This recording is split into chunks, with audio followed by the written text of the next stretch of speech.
असतं. हे अमंगळ शक्ती ज्योतिषीच कशाला हवे? कोणाला अमंगळ शक्ती म्हणतोस? तुला बजावलाय ना हजारदा की म्हणायचं असेल तर माझ्या संपूर्ण नाव म्हण.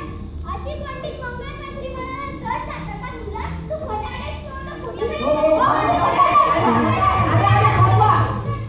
काय झालं भांडायला?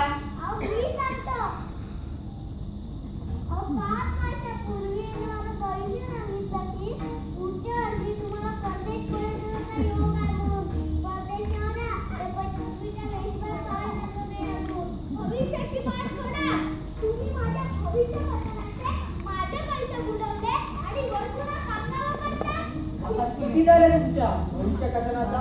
माझा दर ठरलेला आहे. साध्या भविष्याला चांदीची मोहर आणि चांगल्या भविष्याला सोन्याची मोहर. मी यांना चांगले भविष्य सांगितलं होतं.